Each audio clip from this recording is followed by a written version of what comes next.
Настає ще один день нашої мандрівки. Ми прокинулися в чарівному місті, тут на березі річки. Відразу за сосницею тут писало таке «Дачна». І ми запитали людей, де можна поставити намет, нам показали це місце, і тут просто якась магія була. Зранку я ще встигла покупатися в річці. Так тут класно, так тут добре. Напевно, тут колись ходив Олександр Довженко. Напевно. І ми тут були. Зараз їдемо в музей Олександра Довженка.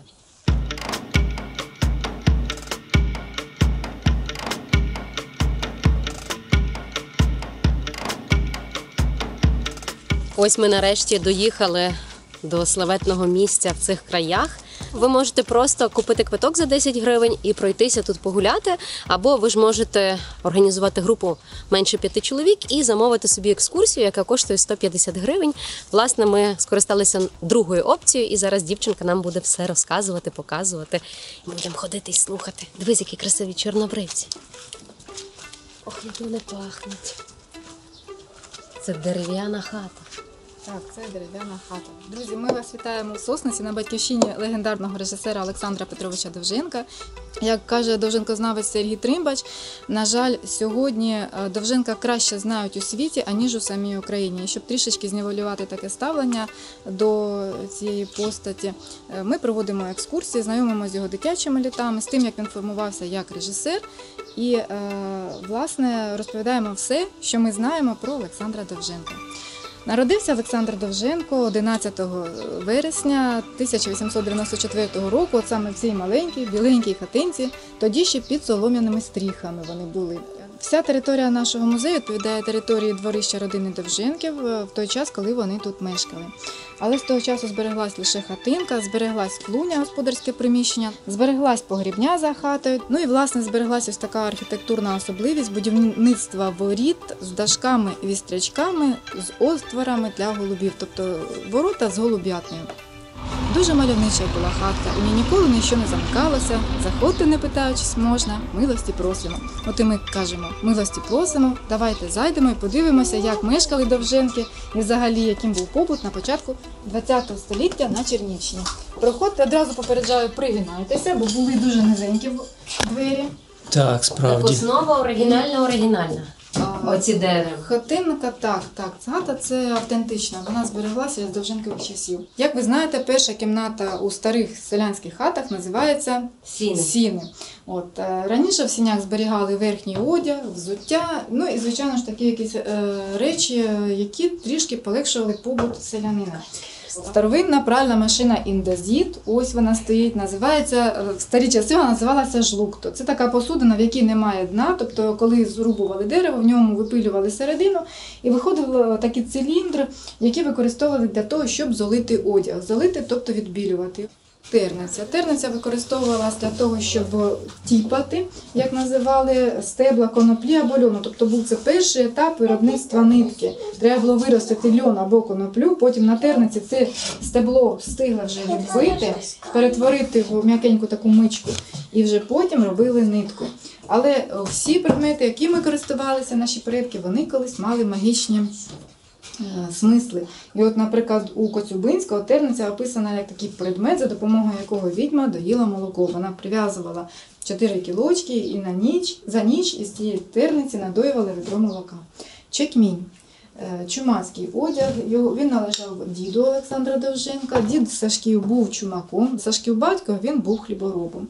Але для того, щоб чумакувати, це, по суті, півроку треба перебувати десь у мандрах, у дорозі. Погода різна, і от чекмінь, він дуже добре тримав тепло, і дід ним весь час користувався.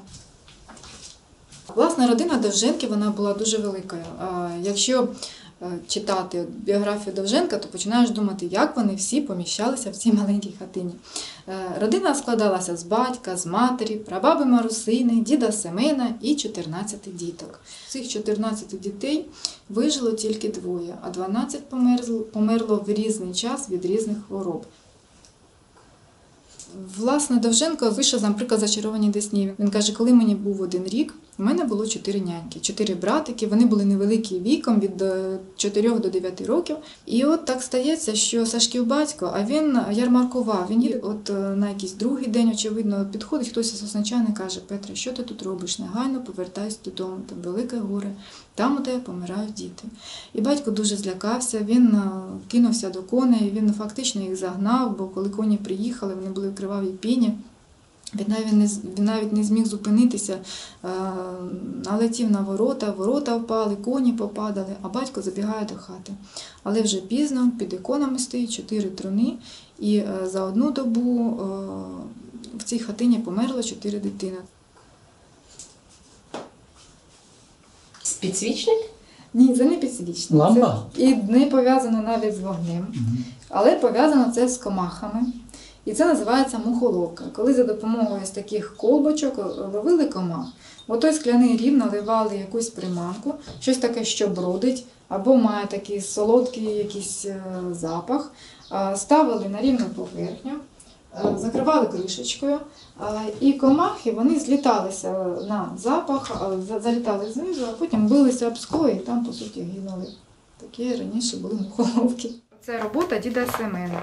Тарілочку він вирізав, така, з цієї сторони ніби декорований листок, декорована як листочок, а з цієї я кажу як рибка, тому що дуже добре описується в легенду про те, що дід був рибаком. Це дід вирізав. Вона така грубовата. Вони використовували для того, що коли їздили до Десни, в них біля Десни був такий великий наділ, сіножаті. От вони їздили порати сіно, то брали цей коряк, носили ним воду із Десни, або ж використовували така як посуда для каші. Варили в казані страви, а потім сідали великою родиною, 2 довженківські родини, брали ложки і з однієї посудини їли. Ну, це називається ковганка в нас. От використовували для того, щоб нарізали сюди сало, цибулю, затовкували і потім додавали до борщу або юшки. Така була ситна тоді страва. От зі спальня. Да, світниця ми називаємо. Власне, Колодка. мама Довженкова не любила цю хату. Вона казала, що вона дуже маленька, дуже тісна, що вона вікнами в землю, і що така низенька була, що навіть соняхи дивилися в це вікно. Але діти хату любили, власне, через те, що дуже близько була до природи вона. Батьки Олександра Довженка, батько Петро Семенович, мама Адарка Ярмолаївна. Прожили довге і доволі складне життя. Обоє мали понад 80 років, коли вже відійшли. До 30-х років я говорила вам, що вони мешкали в Сосниці, але в 30-х роках, наприкінці 30-х років, Довженко їх забрав до Києва. Сталося це після того, як почались переслідування Олександра Довженка за його творчість. І, власне, одним з методом тиску на нього було це те, що писали доноси на його батьків, зокрема на його батька Петра.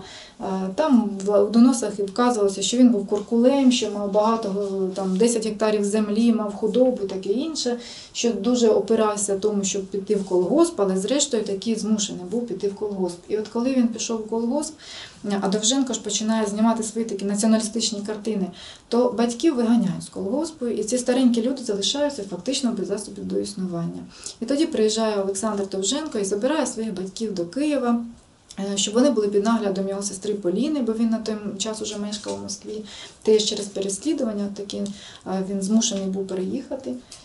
І батьки досить непогано адаптувалися до міського життя, стали такими київлянами, але починається Друга світова війна, і Олександр Довженко не встигає евакуювати своїх батьків. Коли дійшла звістка про те, що Київ буде окуповано німцями, то, звичайно, що почався хаос. І цих стареньких людей не встигли вивезти, на них не звернули такої належної уваги, і вони потрапляють в оцей окупований Київ.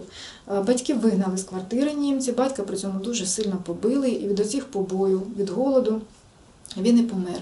Він 5 днів лежав непохований. Зрештою, мама продала рештки свого одягу, які встигла винести з квартири. Вона купила труну і сама поховала батька.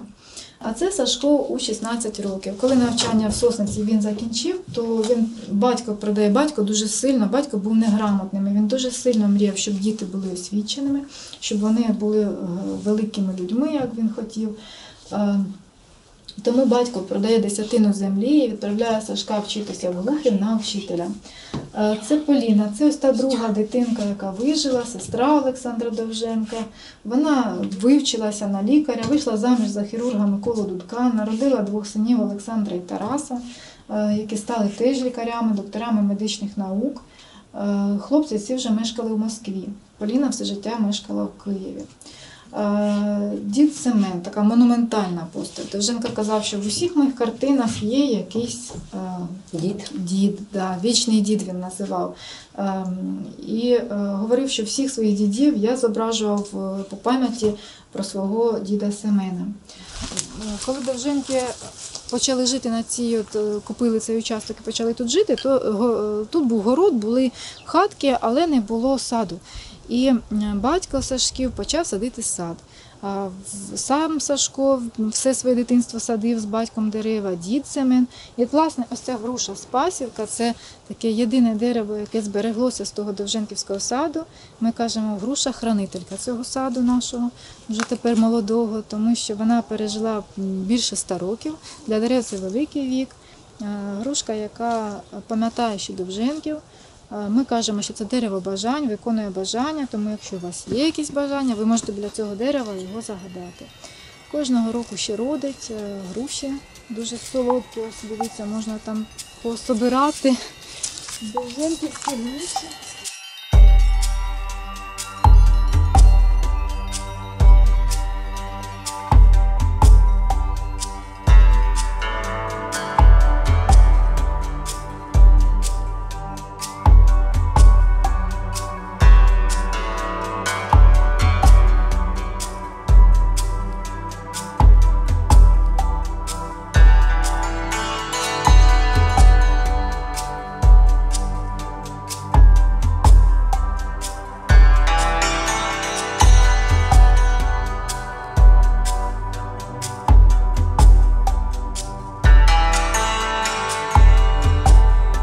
Окрім хати Довженків, музей містить ще одне приміщення, присвячене творчості геніального митця. Тут також проводиться дуже детальна екскурсія.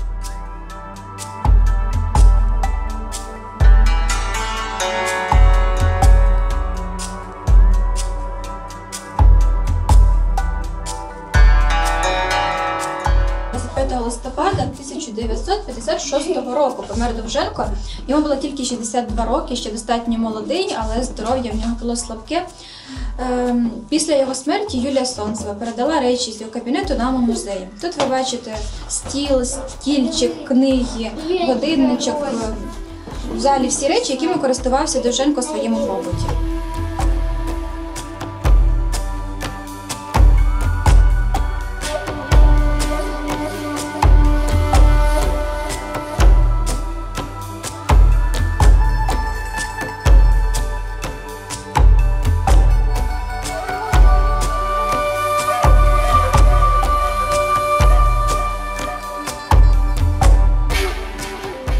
Проходьте, сідайте, я вас проведу. Мультик, кажи. Як мультик.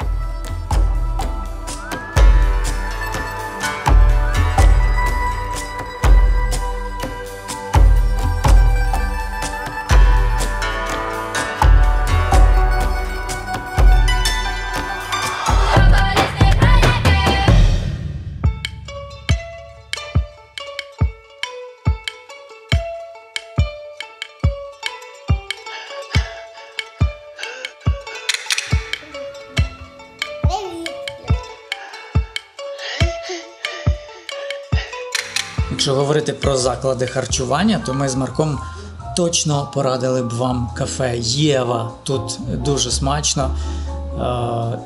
І що найголовніше, тут звучить не шансон, а джаз, уявляєте? Тобто сам по собі вже цей факт є прекрасною несподіванкою, як для української провінції. Але є одне але, тут дуже довго треба чекати. Я не знаю, можливо, через це тут напівпорожньо. В мене таке тверде відчуття, що Єва тут готує сама одна. Я їм канапку і дирни. А що було найсмачніше? Була найсмачніша канапка. По обіді ми покинули Сосницю, і відтепер наш шлях лежить на північний схід, в напрямку Новгорода Сіверського.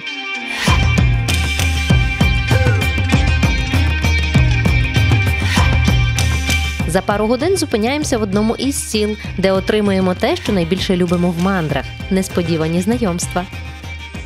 Я вас з задоволенням дивився, як ви там гори там. А чим ваше село найкраще у світі? Найкраще у нас мамонти тут, Мамонт-фест.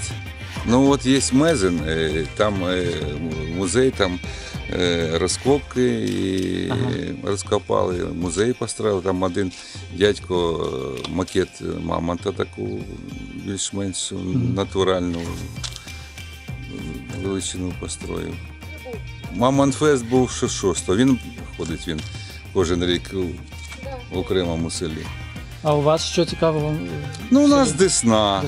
Луг такий, якого нема ніде. Люди найкраще, гляньте, подивіться, покажіть їх по телебаченню. Ну що, Наташа, ну що за... Ну, скромняги, ну... Що ви вдома? Тут така справа, тут заїхали люди, мандрують. Вони співають, і збирають фольклор, давнячні пісні, хочуть з вами познайомитися. Згадаємо молодість. Зараз маємо нагоду записати фольклор. Нас цей Володимир, якого ми зустріли біля магазину, показує нам дорогу до однієї бабусі, котра начебто дуже гарно співає. Ну, я не знаю, чи вона нам поспіває, але принаймні сказала, що пісень має багато записаних в зошиті. Дівчат і хлопців бачили? Добрий вечір. Ну ти даєш. Ну, бачив по телевізору, в Ютубі. Вони їздять по всім країнам.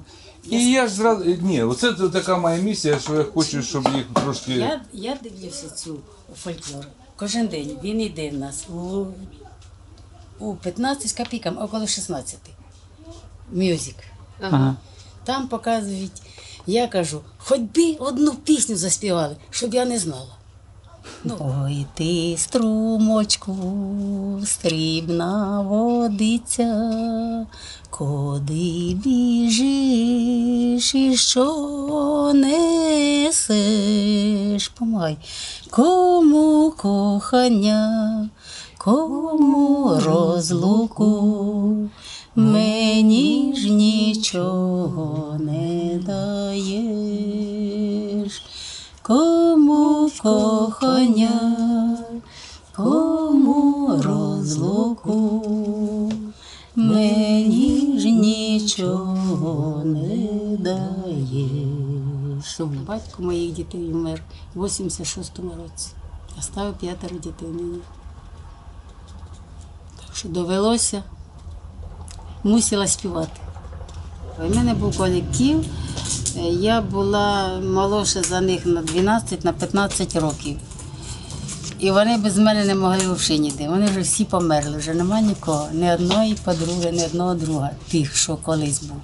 Були такі з 30-го року, з 32-го, а я 42-го. Багато молодші. І співали, на сцені співали, і виїжджали, і по селах їздили, і з прядками їздили, і пряли, ткали. Шукали різні давні такі, знаєте, і рушники, і ткацькі верстати. Матері ж моєї немає 23 роки, батька немає 45. Чоловіка немає 35. Це батько дітей. Що я бачила, аби не пісня? А я молодесенька стою боса. А я молодесенька стою боса. Бігом іди підхвачуй, бігом підхвачуй. Здравствуйте. Добрий вечір. А я молодесенька стою боса. Прикипіли ніженьки до мороза.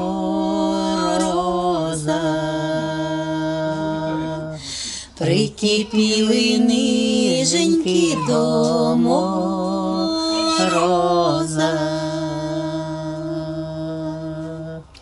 Аматори приїхали, шукають нас. То ви заспіваєте, а ви виводите, так? Так, ну, як оце в дуеті, ми так, так. А як в ансамблі співаємо, так я другим співаю голосом. Уже співали. А, то ви ще й дуетом співаєте? Ну, так. Звісно, і я колективом, і дуетом, і А ще можна? клас. Посіяв сват гречку, посіяв сват гречку, за пічі з краєчку, виросла та гречка, свату пояє.